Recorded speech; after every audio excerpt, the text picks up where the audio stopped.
경찰 발표에 따르면 지난 10월 25일 한나라당 최구식 의원의 비서인 공모 씨가 자신이 알고 지내던 IT 업체 대표인 강모 씨에게 디도스 공격을 사주했으며 필리핀에 거주하던 강모 씨가 직원 2명에게 디도스 공격을 수행하고 공격 진행 과정을 점검하게 하는 등 조직적인 체계하에서 중앙선관위 홈페이지에 대한 테러를 실시한 것이 밝혀졌습니다.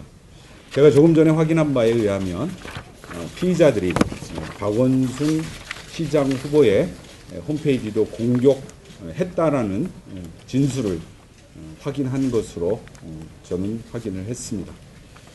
이번 디도스 공격은 헌법기관인 중앙선거관리위원회와 당선이 유력한 상대편 후보의 홈페이지에 대한 사이버 테러를 감행한 선거 방해 공작 사건으로서 자유당 시절인 3.15 부정선거 사태를 연상케 하는 전대미문의 선거방해 공작 사건입니다.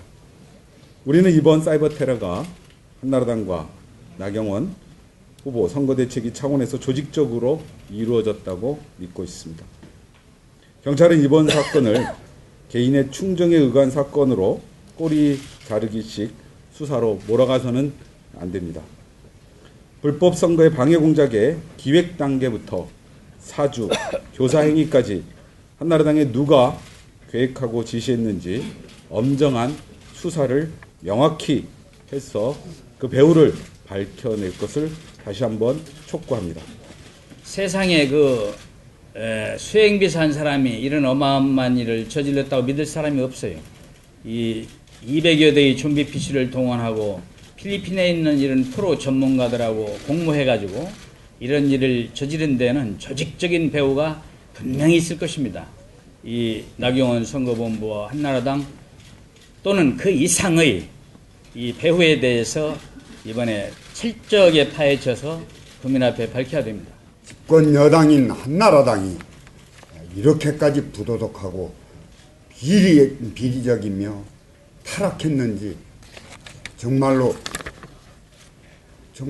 믿어지지 않습니다.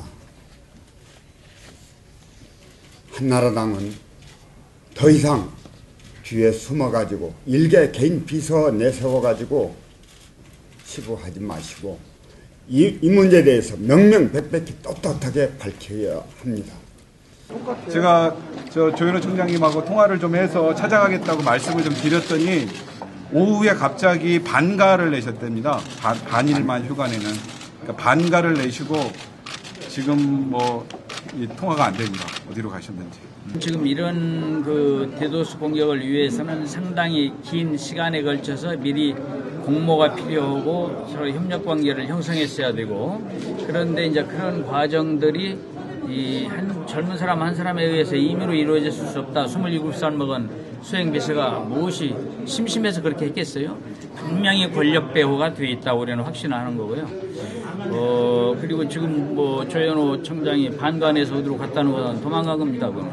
당장에 청와대나 또 청와대와 여당과 대책 회의하기 위해서 우리가 간다고 하니까 도망간 건지 뭡니까? 그래서 지금까지 경찰이 이런 사실들에 대해서 상당한 정도로 이미 나와 있었는데도 쉬쉬하고 감추려했던 것도 우리가 파헤쳐야 될 부분이라고 생각합니다. 이제 금품 수수 부분이 이제 제일 중요할 것 같습니다. 그러니까 이 친구들이 지금 추정컨대는 그냥 이제 일반 IT 업체에서 그냥 이렇게 재미 삼아서 또는 이렇게 아마추어들이 이렇게 한 게 아니라 이렇게 이렇게 회사 간판이나 이런 걸 걸고 이렇게 하는 데가 아니라 오피스텔 같은 데 모여서 좀 이런 일을 좀 전문적으로 했던 해커 정도, 우리가 해커라고 부를 정도의 수준의 그런 능력들을 갖고 있던 친구들이고, 일단은 그 투표소의 위치 있지 않습니까?